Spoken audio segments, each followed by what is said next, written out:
Hi everyone. My name is Hadia, and the woman I chose to do this presentation on is Malala Yousafzai. I'm sure many have heard about her, and when I read the prompt about who I should choose, I instantly remembered actually the incident of what happened to Malala and the pictures and how struck I was about what happened, and so I thought Malala was a perfect choice for me at least to do this presentation on. So Malala Yousafzai. So just a little background and early life about her so we can get to know her more is she was born on July 12, 1997 in Swat Valley, which is in Pakistan, and it is Pashtun. So Pashtun people live there. It is a very beautiful place. It was actually quite known for couples to honeymoon there. It is river-based, it is very simple, and she was born to an educator, Zayuddin Yousafzai, who we'll talk about more later. She was the firstborn, actually, and she has two brothers. That's a picture of her from her childhood. And it's important to set the scene here because while she was born in Swat Valley, the Taliban actually came to occupy this place from 2007 2009, which leads to the whole climate of events and really brings the tense atmosphere and negative actions toward Malala and her education. So this is her background. And I included this photo of Malala and her dad, Zayuddin, because I felt that it was important to note that he is the main motivator and main supporter behind Malala from when she was little. And the incident she tells is that in Pakistan there is negativity when a girl is born in society. But when Malala was born, as his firstborn too, he was very proud and very astonished that he had a girl daughter. He wasn't feeling down about it. He was quite happy that he had a healthy child, first of all. And he was actually the one who promoted her education. He was an educator himself all throughout the valley. He also outspoke against the Taliban continuously, despite receiving threats. And he's the one who actually motivated Malala to become a politician. So she credits him to be a big influencer.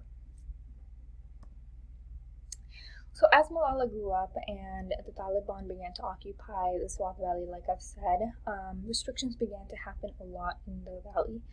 Girls were required to wear the niqab and burqa as they went to school. Many girls actually dropped out of school to avoid from being harmed by any chance on the way to school or on the way back. Girls were kept inside the house. Schools were shut down, especially all girls schools. And this is when Malala started protesting actively. She became a BBC blogger for the Urdu version of it, and she wrote under the pen name Gul Makai. And she was only 11 years old at this time when she started transcribing her experiences about the Taliban, how she would hear skirmishes, how she would hear bullets in the valley, and how the Taliban would try to stop the girls from going to school. She would also voice her own feelings and emotions, that she feels scared, that she thinks that the Taliban will stop her one day on the way home from school. And she, most importantly, actively speaks out against it. She condemns the Taliban, and that was the main danger that came towards her. She recounts a story where she told one of her closest friends that I'm writing this, and her friend warned her that, aren't you scared that something's going to happen to you? Because her father already receives threats from being so outspoken, but Malala kept doing this. And as the conditions worsened, they were actually displaced to Abbottabad in Pakistan as well. So she keeps on protesting, and then she goes on. She becomes a little more recognized, and she wins the National Youth Peace Prize from Pakistan, which she actually receives from an executive in the government, and she gave a speech there as well. This was her first speech against the Taliban, and it was most importantly known because she spoke the phrase directly against the Taliban, saying that, who are you to take away my right to education? And that is what launched her now, at least in the Pakistan national level, to fame and drew attention from the Taliban. So you can see her, she's really young here. And then we continue. And so as she gets more famous, she starts receiving death threats. She says that they start slipping notes under her door. She starts receiving these obscene phone calls at home. Her mom is really scared that one day she will be stopped. However, she continues, and then she says that it was around her exam time, and the Taliban recently opened up the schools for girls again on the condition that they wear burqas. And she was coming back from school actually with her friends on a bus. And she said it was a bus because her mom was really scared that something would happen to her if she walked home. She said she was the only one who was uncovered, meaning she wasn't wearing a burqa or niqab. And then she said a boy came up in front of onto the truck. His face was covered, and he held a pistol, and he said that, "Which one of you is a Malala?" And she said my face was the only one uncovered. And she said nobody said anything. He said that, "Who is Malala, or I will start shooting everyone." And when she was identified, he lifted the pistol and shot her right in the face. She recounted that she heard girls screaming, and she said that she blacked out. She didn't remember anything. She slumped over to her friends, and the gunman who continued to shoot also injured two of her friends.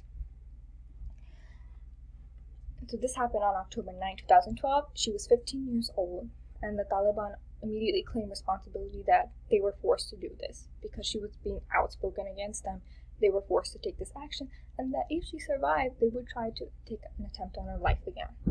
And this led to an outpour of support and anger and discontentment from both religious leaders in Pakistan, the Maulvis, and the official leaders, governments, and most importantly, the population of Pakistan. They voiced their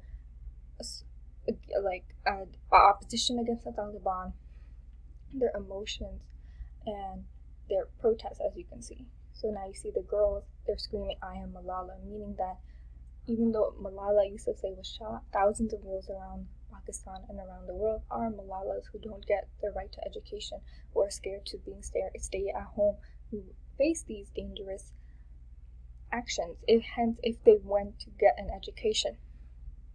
So she does survive the attempt of assassination. Her bullet goes through her left eye into her shoulder, and she is airlifted to a hospital in Germany, where then they are airlifted to a hospital in Birmingham. And she receives an outpour of support from all countries offering her treatment, countries offering her to bring her to her hospital, to fund her way.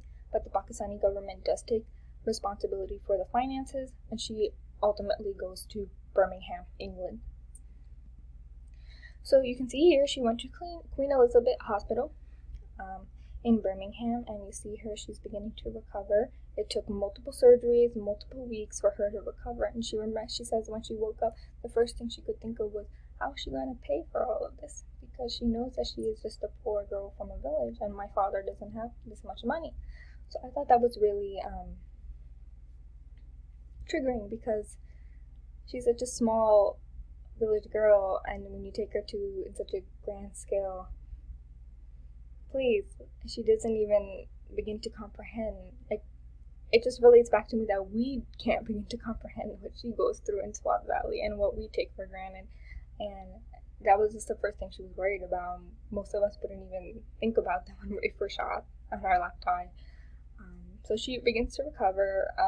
She starts attending school in England, where she finishes her A levels, and then she goes to Oxford University. You can tell her that there was a funny incident where she said that as she began to recover, she actually asked for her school books. So you could say that how much her education mattered to her. She was just worried about her exams. And then Pakistan, because of this outpour of support for Malala, 10 men were arrested from the Taliban, accused for this crime. And they also named November 10, 2012 as the Malala and the 32 Million Girls Day. So like I said before, Malala actually represented all the Malalas around the world who don't receive this right to education, who are intimidated to stay home, and this day would be dedicated not to her and her survival, but also all the girls who don't have a voice, and this would be a day to honor them because Malala is their symbol. So you can see that she is in her school uniform in England, and she's with her dad, and she's going to school. This was actually her first day, and she recalled that it was just so hard for her to get acclimated to the cold in England. Those are her two brothers. So then the UN also honors her, and she goes there to make a speech against the UN, the youth nation, on July 12, 2013, and this was actually her 16th birthday. So I mentioned her age just to keep in perspective like how young she actually is and what she's doing all of this. and she's made a full recovery. She gives an inspiring speech that she's still not afraid of her right of being denied her right of education, and that she will fight back. And you see behind her all the girls, the young boys and girls who are influenced by this, and it was a really history-making moment, because a 16-year-old stood up in front of the United States nations after proving that she can survive and she can fight against a powerful, intimidating force like the Taliban, and they couldn't do anything. So Malala then she goes, and then another history-making moment is that she wins the Nobel Peace Prize. She's the first youngest laureate to win it, and she shares it with another Indian feminist and proponent of education, Kashmitri, and she also returns to Pakistan. So you can see that she's emotional, and she voiced her fear actually that she was afraid that she wasn't able to go back to her country. So you can also kind of imagine that this same country who kind of treated her and is the reason why she was shot because of their backward ideals, she also holds in her heart a place for forgiveness and sympathy, and she's repeatedly has said that she has concerns about the girls that she has left behind. So you can kind of get a perspective of how she feels, even at such a young age. So in 2014, she wins the award. She's the youngest winner. You can see here, she's happy. And then she continues to be an activist. So she establishes her charity, I Am Malala Fund. She begins to write books which make bestsellers. She goes around the countries, around the world, speaking to women about their right of education, especially in areas where they might be not receiving it, or they might be intimidated, or they might have gone through she has gone. And so you can see more. So you can see she continues. She goes on talks. She supports her charity. Her quotes, "All I want is an education, and I'm afraid of no one."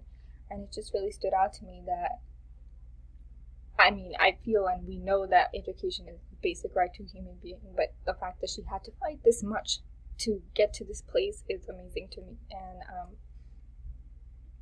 And then she continues to do so. She gets shot, and then she continues to speak out and not be afraid. It's inspiring. And then her influence. So her influence is mainly young girls, as you can tell, especially the ones where she came from Pakistan, because this treatment still goes on. And as I mentioned before, the Malala and the 32 million girls day. But her influence is wide range and spread, and many have continued to speak out that she has influenced them to fight for the right of education, to demand from government official and country leaders that why can't I go to school, limit restrictions. And then the Pakistan government has also retracted on their statements and has condemned this act of violence as non-Islamic as well, which is a big deal in Pakistan because the Islam dominates there. And to say that Islam does not support this, it's groundbreaking. So these are more pictures I included. I just wanted to show you that she's influences all around the world, all countries, different places, because children deserve this education no matter where you go, no matter what race they are, no matter what ethnicity, no matter what gender. So it really shows her dedication to make sure all women, all young girls have this right to education. And you can see, how happy they are to meet their role model. And so critics. So in the beginning, this is an interesting take that Malala had a lot of supporters, but as time went on and as she went back to England to continue her education, she went to Oxford, a lot of critics came out and said, well, what's so special about Malala? There's so many Malalas around the world, so many girls are not receiving the rights to education. And there become these theories that she was actually a Western plant, or the government in Western countries is paying Taliban to do this to keep Pakistan unstable, or she has left the girls in Pakistan and she has lived on her better life.